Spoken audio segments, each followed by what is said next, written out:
Students,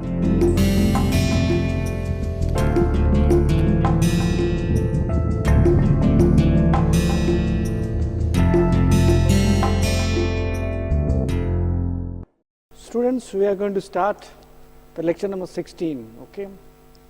So this lecture will be again primarily devoted on the synthesis of nanomaterials. As you know, synthesis of nanomaterial is not part of your syllabus, but we have been talking about different types of nanomaterials and their applications, their properties. So I thought it is pertinent for you to know a bit about synthesis, where this is connected with shape, size, and also the various properties. In the last lecture, we have discussed quite a lot of different synthesis routes and techniques of nanomaterials. And in order to recap, this diagram which I have used on this slide, you can see that that's very crucial. As you know, there are two ways of preparing nanomaterials: the top down, bottom up. That is what we call it. And it is easy to remember. Top opposite toward down, bottom opposite toward up. It's very funny, is it not? So if you want to go down these sides, you start with the big one, big size, right? So you start with a material with the grain size or crystallite size bigger than 100 nanometers. It can be as big as possible. It can be millimeter size also. Then you start breaking it down. Okay, that's very destructive method, but you can break it down. And metallurgists are famous for that, okay, to break down things to nanoscale. Other way of looking at it is to start with atoms and then allow them to self-assemble, allow them to form clusters, and then build nanostructures, right? So this is normally used in chemical synthesis routes, and this can lead you to produce controlled size and shape. Well, both the techniques have plus and minuses, but both are equally important. One can also have intermediate things like micro machining, which we will discuss today, or mechanical alloying, in which you can start with mixture of different elements or different pieces and then allow them to alloy, allow them to atomically mixed and form an alloy. So all these things, especially the bottom up and the micro alloying or micro machining technique, will lead to production of powder, as you know, of particles. And if you want to generate or if you want to prepare bulk nanostructure materials, what you need to do is basically you need to use some consolidation technique or some kind of a sintering route technique to sinter them. So in case of top down, it basically you get the starting material a big one, you can get a bulk material only, the grain size will be severely reduced. Fine. So that's the important aspect which you should remember when you are talking about these techniques. Okay. This is again the same slide which I am showing you in a bigger way. I have been showing this slide for you last 2-3 lectures because this is a very important one for you to remember. Well, as you know, this is again the same thing to show you that how top down and bottom up approach looks like. And then we started with production of 0-dimension nanomaterials. 0 dimension means all the sizes in every direction x, y, z are in nanometric domain or nanometric scale. That means it's from 1 to 100 nanometers, correct? And then we discussed about few techniques like at inert gas condensation, which was the first technique done. It has 2 different variations, okay, of using the gas, how the gas can be used. Inert gas can be used for preparation of agglomeration free nanoparticles. Then yes, in the last lecture I talked about sonochemical techniques, and then I talked about something about sol gel, how they are important. Sonochemical is very important because it allows you to prepare large quantity of nanopowders. Sol gel is very controlled technique. You can easily create this combination of sol and gel to prepare nanoparticles. Okay, and obviously the important one is, which is very recent and which is not yet fully realized, its potential is not fully realized, is the self-assembly, by which you can create micelle-like structures and then form nanoparticles. Am I clear?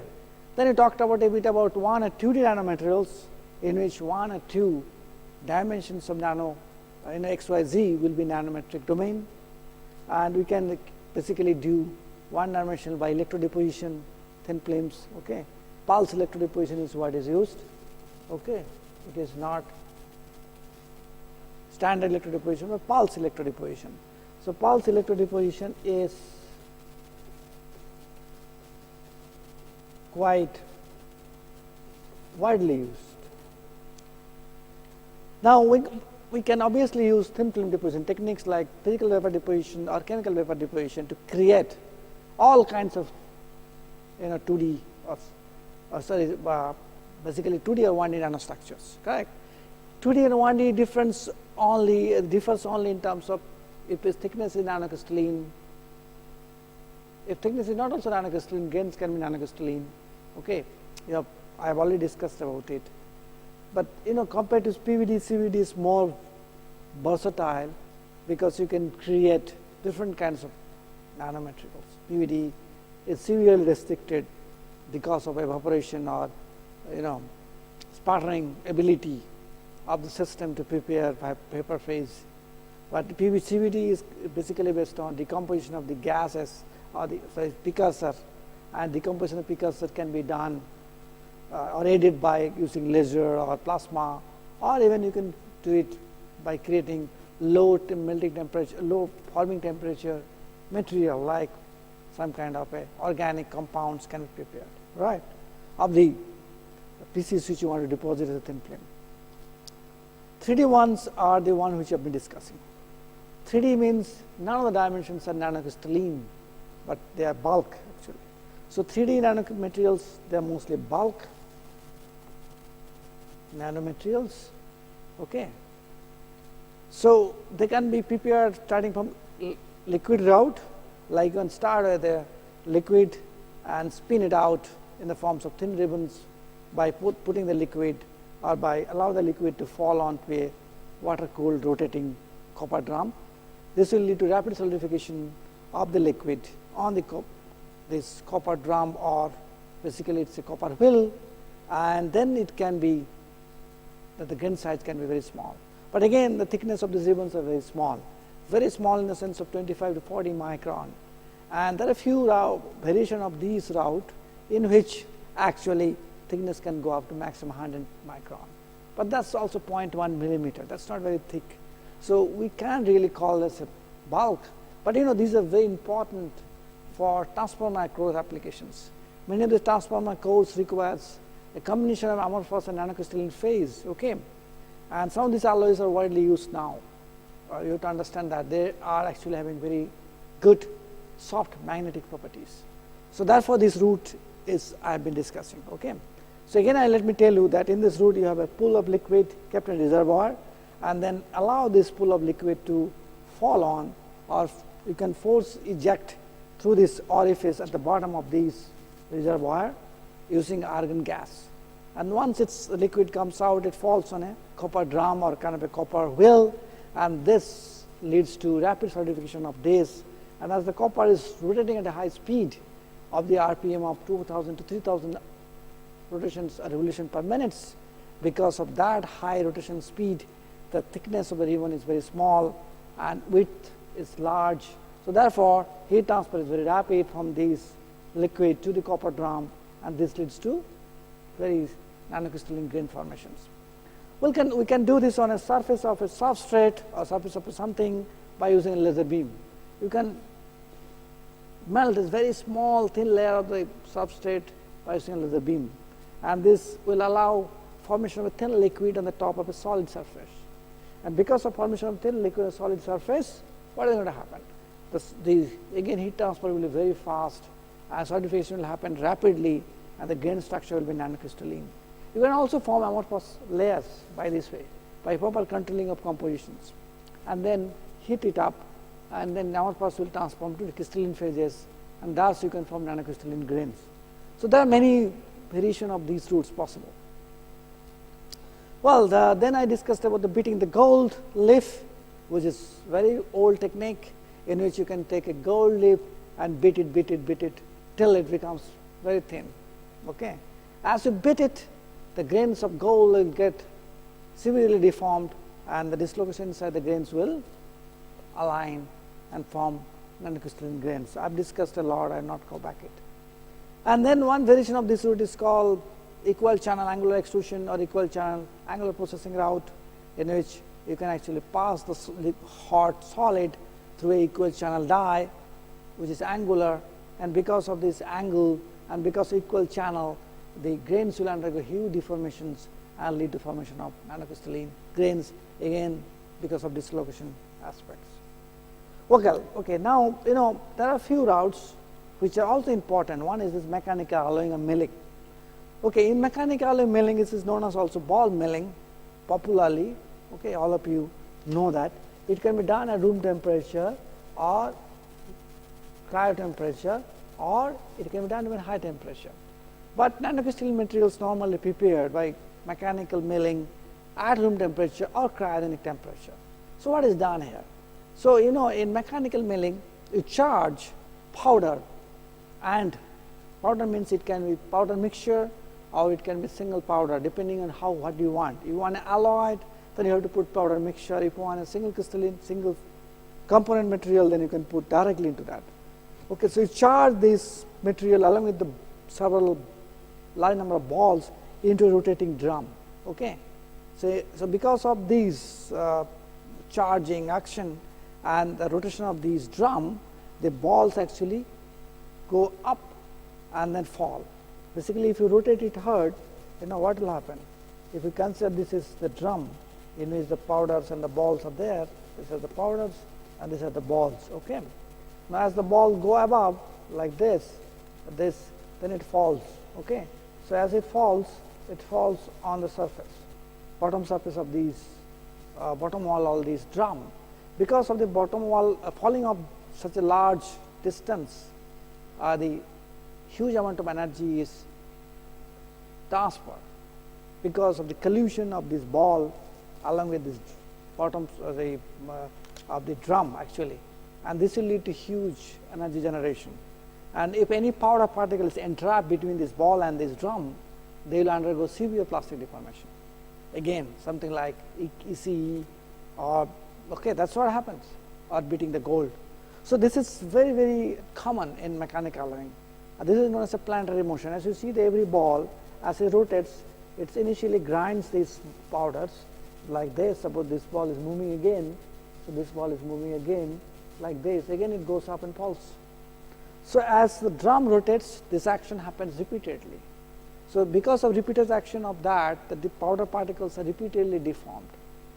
As the powder particles are repeatedly deformed, the large number of dislocations are generated. Again, same thing happens.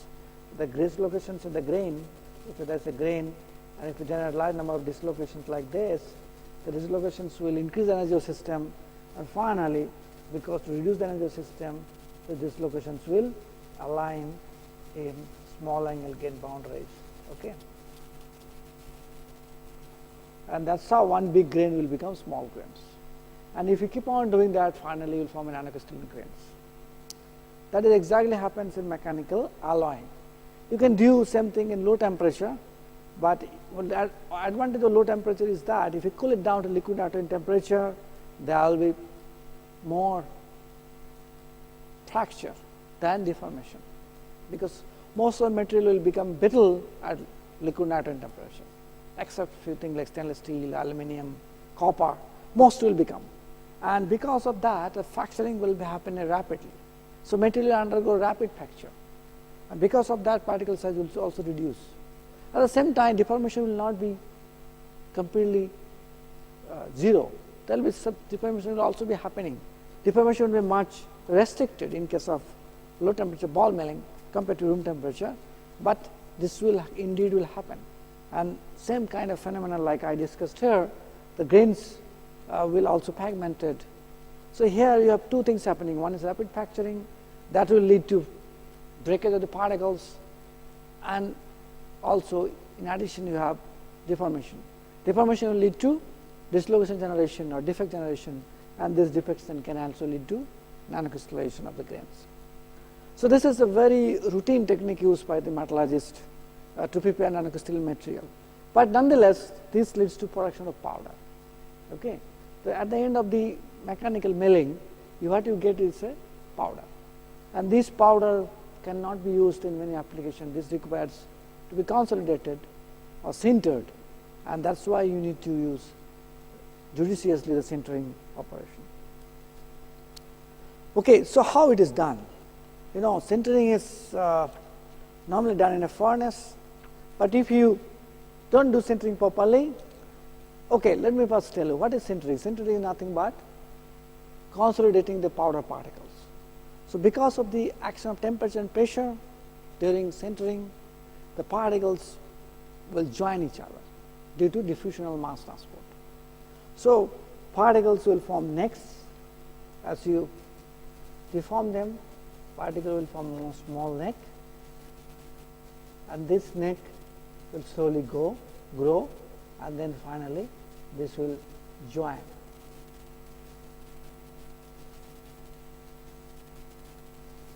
Okay, that's what happens. So mass transport will happen like this, from surface, from the bulk, because of the curvature change also, as we discussed, right? The defect density or the vacancy concentration will vary depending on the negative or positive curvature, whether they can be concave or concave curvatures.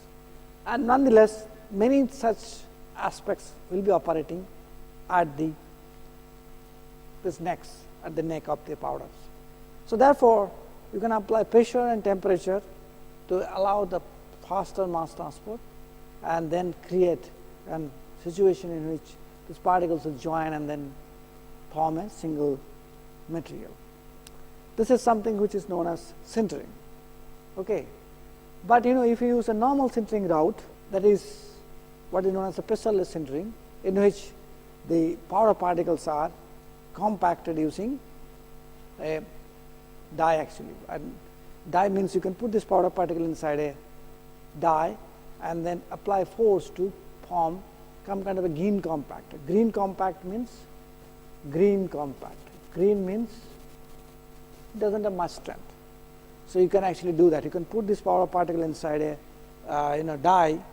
Die has a cylindrical cavity or square cavity, and then using punch you can apply force into it. As you apply force, the particle will be loosely bonded, but nonetheless it will form a green compact. And then you can put this into the furnace at high temperature, diffusion will happen and then join. But as you are putting in the furnace at a high temperature for a long time, it will require, diffusion is slow, right? So because of that, the particles will grow or grain size will increase. So therefore, such a kind of techniques will not be good enough to retain the nanocrystalline grain size. And that's why routinely, in the last 20 years, several fast sintering techniques have come. Okay. By fast means the two things. Fast is rapid, and another one is the field assisted sintering. Okay. So one is fast is rapid, other one is known as the field assisted sintering technique. So FAST. Field assisted means you apply electric field, right? So what is done here? Please try to concentrate. What is done here is very simple. You have a system in which you have two graphite rods are present, okay, and you can actually put a sample in between the two graphite rods. This is what the sample is. This is the two graphite rods with some aluminum support, and then you can apply pressure and the current, and current will be very high, something of the order of 1000 to 2000 amperes. that is the level of current you apply, 1000 to 2000 amps. So, as you know, the voltage will be very low, 2 to 3 volts, because current and voltage is, when you multiply per you get a power, right. So, as you increase the current, voltage will drop, but here you need to apply more current. Why? Because the current will do two things. One, currents will lead to a lot of Joule heating. What is Joule heating? You know, if you apply current to a material, because of resistance, the material will heat up, and this is known as a Joule heating, and the amount of heat generated is proportional to I square RT. I is the current, R is the resistance, and T is the time. So, therefore, if the current is increasing rapidly and its I is a square term, okay, heat is proportional to I square at T, T is the time. So, I is squared. So, if you increase I to 1000 or 2000 amps, the heat generation will be very high, and this can happen in a very short time also, correct. So, this is the first thing, first effect of current. Second effect is that because you are applying a huge current, the material will have basically powder particles. So, therefore, normally all metallic powder particles, there will be oxide layer on the top of the surface of this powder. It is very difficult to avoid that, and nanocrystalline size, it will be more prone to have oxidation. And because of these oxide layer, so you have oxide layer in a particle, suppose this is the particle, okay, then you have oxide layer on the top surface, right. This oxide layer has a different electrical conductivity than this metallic layer inside. Because of difference of thermal electrical conductivity, there will be current flow will be varying, okay. It is very simple, like, okay. So, if you have two electrodes and if you bring close to each other, there will be sparking. Same thing will happen, the current will flow through the grains or to the grain interior, to this particle interior very easily, because it is metallic, but it cannot flow very nicely through the surface. First of all, surface has oxide layer, and then between the two particles there is a kind of a resistance, contact resistance, right. So, because of that, between the particles this kind of a spark can happen. What I told you, like if you bring two electrodes in during welding, you see that in arc welding they bring one electrode on the top of other, and there is a arcing happens. This arcing lead to huge heat generation. That is how the welding actually done. Same thing can happen here also. Between the two grains, if you apply huge current, this is exactly what will happen, there will be sparking, and sparking will lead to breakage of this oxide layer. As the oxide layer is broken off, particles will become cleaner and they can then join nicely. So, these are the two things which can happen during application of current. Third thing which will happen is, the first thing is the Joule heating, second thing is this breakage or sparking of the particles. Third thing which can happen is, because of the electric current, there will be electromigration. Okay. See, if you apply electric current through a material, electric field will be prepared. This field will force the atoms to move from one direction to other directions. That is what is known as electromigration. So, these three things together can lead to rapid mass transport. Okay. That is why it is known as a fast, rapid mass transport. And because of this rapid mass transport, material will join very fast without much increase of grain size. And one of the basic variation of these fast sintering techniques is either spark plasma sintering, okay, which many of us using, and India has several places, spark plasma sintering or flash sintering. Okay, one can use flash sintering also, it is like a flash. Okay. So, these are two variations of these fundamental concepts. Okay. So, these fundamental concepts were there in 1950s, but how to fabricate a machine, this knowledge or this kind of concepts were not available.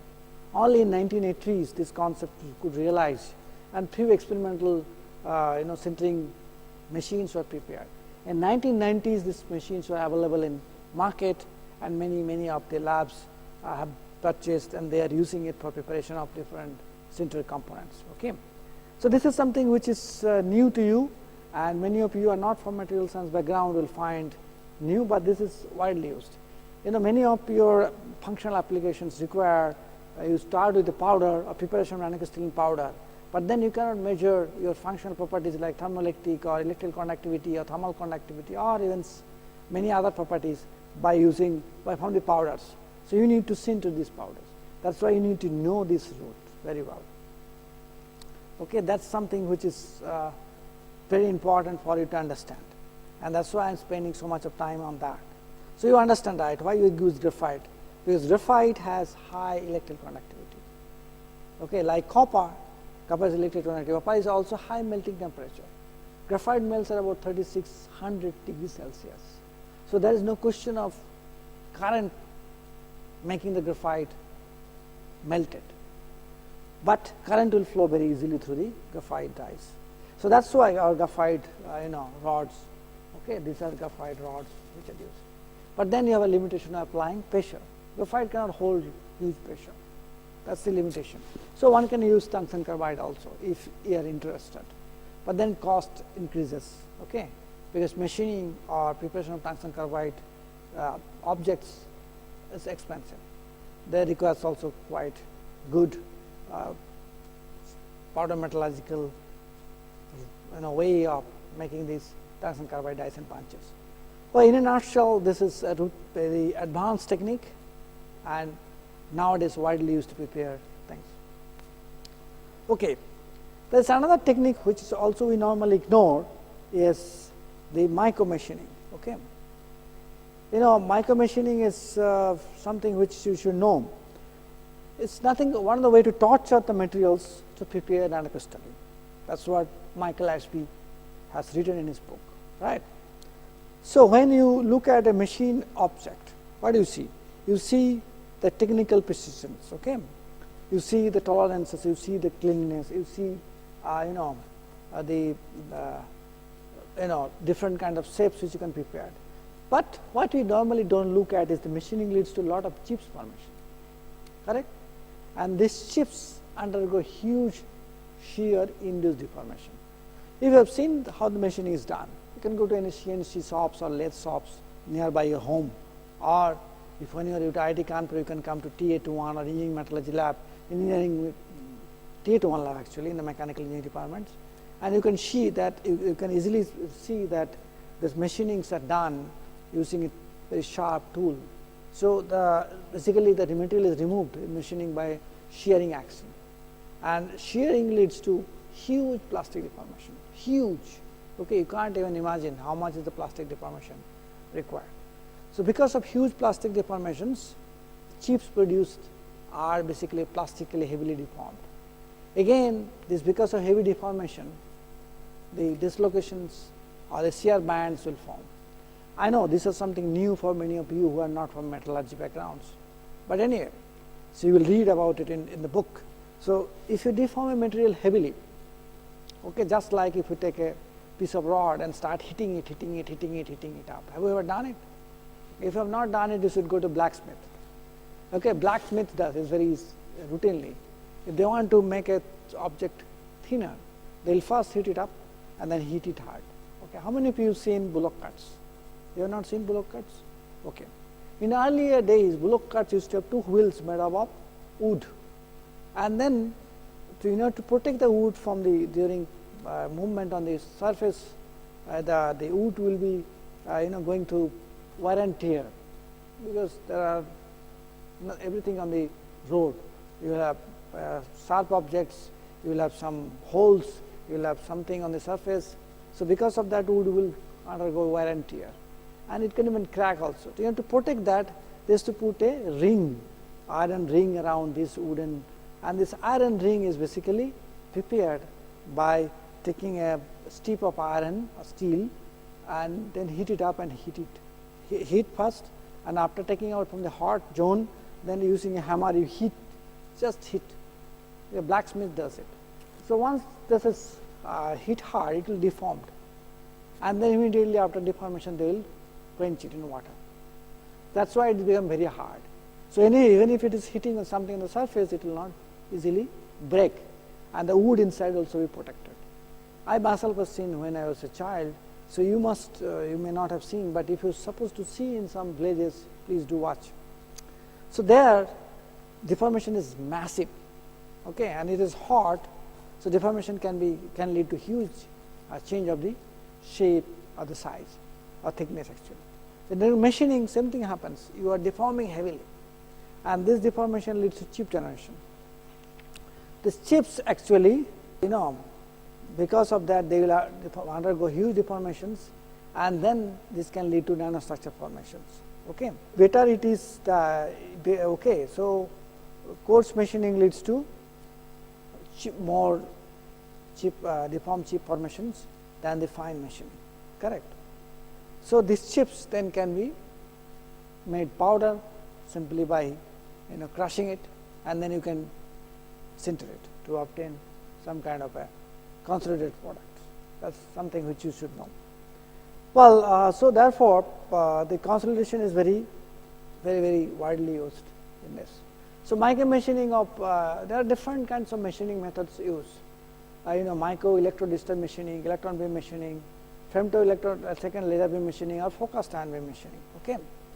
So, I will not discuss all of them, and each of these has different kinds of feature size and the potential position tolerance, okay, or material removal rate. These are available. Okay, some of these can be applied only for metals and polymers, some of these can be applied for every material, but nonetheless these all lead to production of the chips or the materials, and this will be having nanocrystalline grains, correct.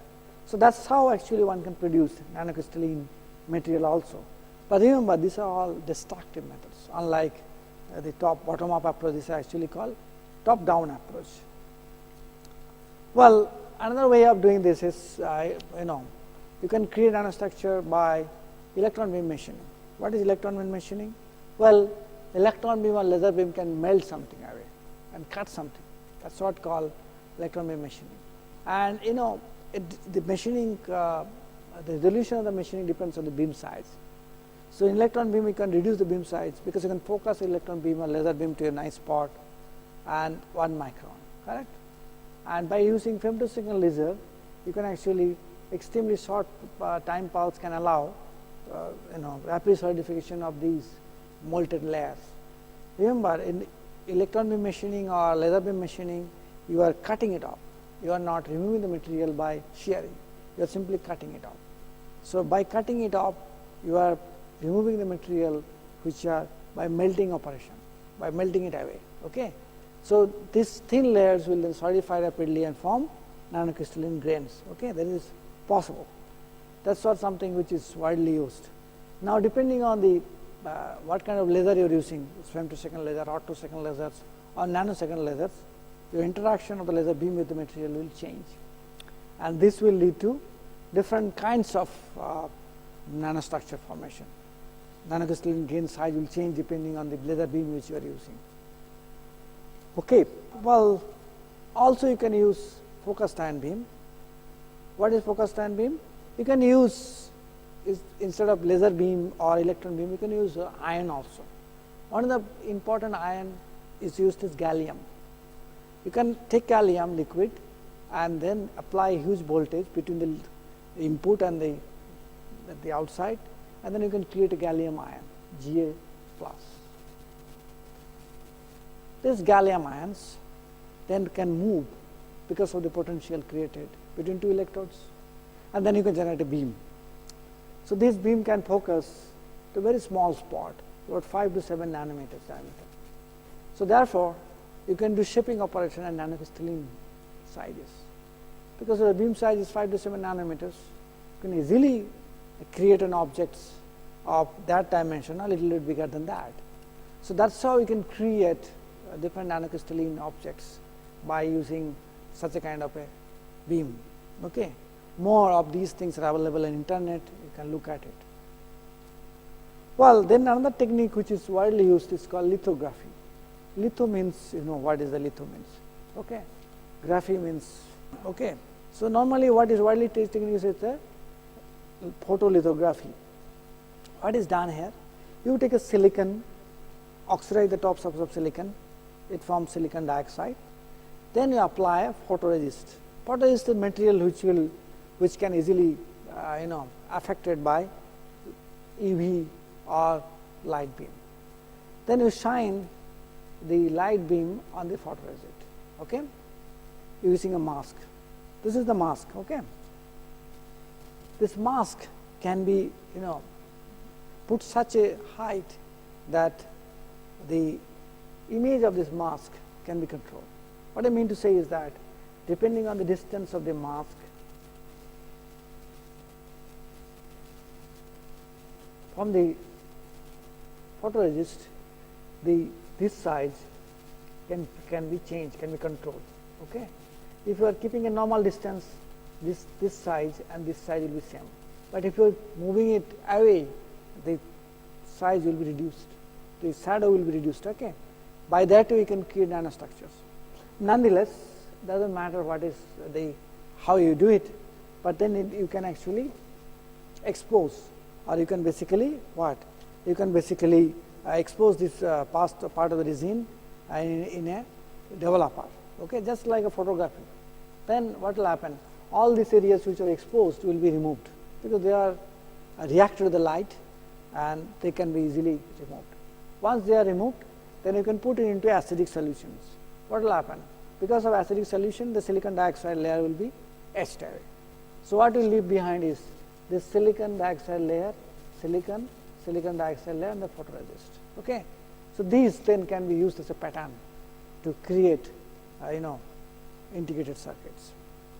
Further etching can remove the silicon from the exposed areas, creating these channels.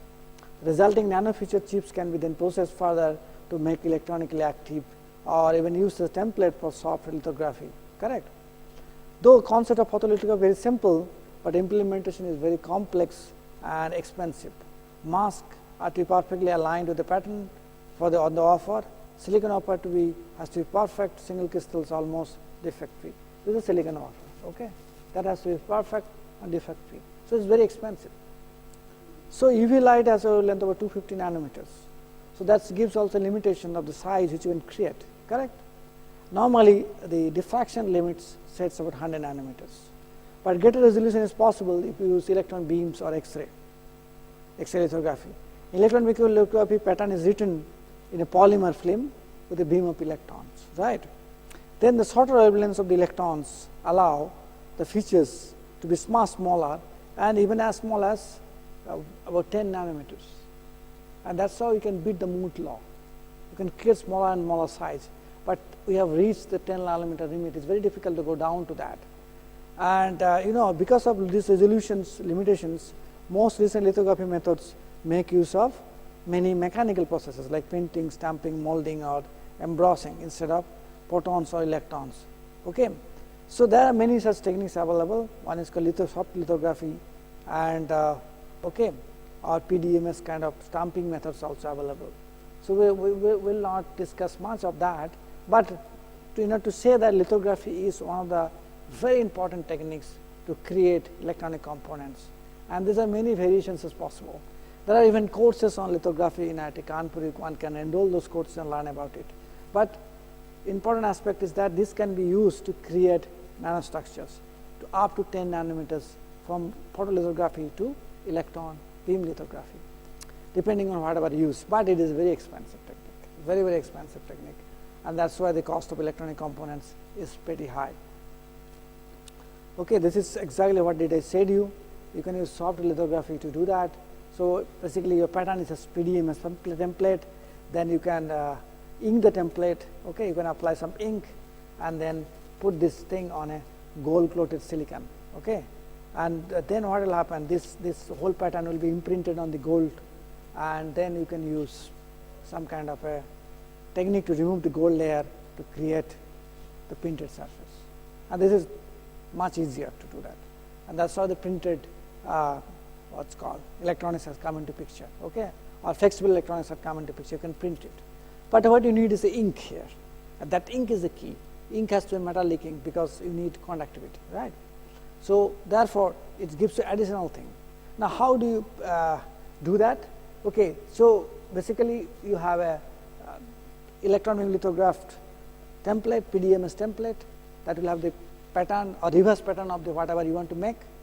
Okay, this is the reverse pattern of whatever you want to make, and then you apply the ink, and then it is pushed onto the gold layer on the top of silicon, and create such a kind of printed surface. This is what is done in soft lithography. Okay, so that's very something which is widely used now. It is little much less expensive compared to the electron beam or optic photolithography techniques. Okay, so this is the summary. I don't think you can see everything here. Okay, you can start from a gas condensation method to lithography techniques. So there are so many ways of preparing nanocrystalline materials, which you must remember nicely. Okay, so depending on the things, if you want to produce particles, you can use near jet condensations or free jet condensation, expansion, sonochemical, salt gel or self-assembly. If you want to produce wires and tubes, you can go to CVD, arc discharge, molecular self-assembly. Or if you want to produce thin films, also you can use CVD or PVD. Okay, and the bulk forms can be prepared by using micro machining, the foil beating, or even EC cap, compaction sintering, ball milling. Correct. So this is in a nutshell. It can lead you to form different kinds of structures. But depending on the temperatures, you can create either mesoscale structure or micron scale structures from nanoscale. Like in sintering, if you don't do sintering properly, grain size can increase rapidly and you can go to micron scale structures. So far we have learned about synthesis processes of nanomaterials. Now we are going to start a new topic. You have learned about surface energy, thermodynamics, a bit of synthesis process of nanomaterials. We need to now learn about mechanical behavior, or basically we are going to start the properties of nanomaterial by mechanical behavior of nanomaterials, right? As you know, mechanical behavior is very important for structural applications, right? Not only that, it is also very important for various understanding of how the materials behave at the nanoscale when you apply certain force or you are doing some kind of action on the material. And this is equally important for processing also. So, when you talk about mechanical behavior, you are talking about few things: stress strain relationships, hardness, effective temperature, mechanical properties, fluid properties, viscoelastic behavior of materials, mostly polymers. Okay. So, basically what I like to do here is a little bit of recap on mechanical behavior first. The reason is very simple. You are all from different backgrounds. Some of you are from materials, some of you are from physics, some of you are from chemistry, and some are from mechanical engineering, many other backgrounds also. So, hence you may not be exposed to mechanical behavior extensively in your earlier courses. So, at the beginning, let us have some kind of a basic understanding of the mechanical properties of materials. I must accept it is very difficult to do in a small time scale, but let us try and understand it. So, the most important aspect of stress strain or mechanical behavior is the stress strain relationships. Most of these things are taken from the book of Professor M.P. Goover, Principles of Modern Manufacturing. It's available even online in the different websites, or it is available in our library also, in fact. But anyway, you will be able to get most of the things from my slides. As you know, mechanical properties determines a material's behavior when it is subjected to stresses. Like it includes properties like elastic modulus, ductility, hardness, even various types of measurement of strength and toughness, right? That's what is actually our intended goal. We like to know these properties when you're doing testing of mechanical behavior on the materials. The major dilemma, although, which is quite significant, is that mechanical properties that are desirable to the designer, such as high strength, usually make the manufacturing more difficult. Why are you saying this? Because mechanical property and manufacturing, they are related. Many of these manufacturing techniques rely more on the mechanical behavior of the material. Like if you want to shape a material, you must be thinking how it is important. Well, suppose you want to make a blade of fan.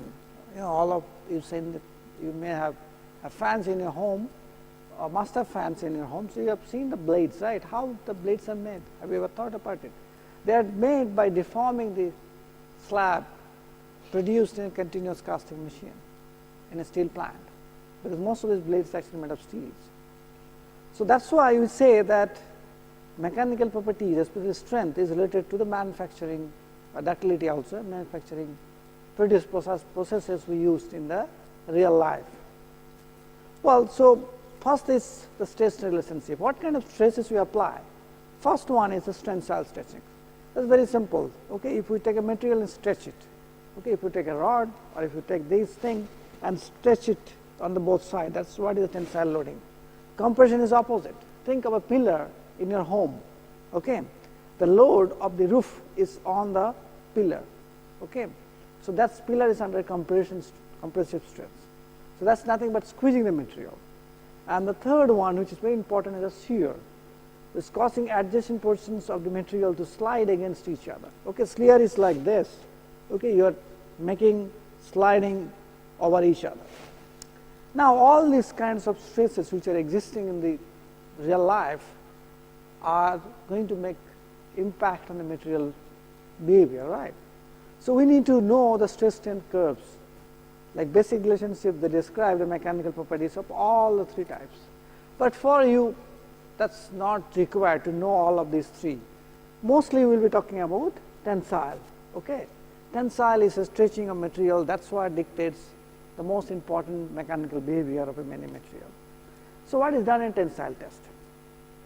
It is more of a stress. No, it's a stress is like you take a material and pull it down, but you cannot take any shape and size to pull it up. Then your properties will not be reproducible. What is the meaning of reproducibility?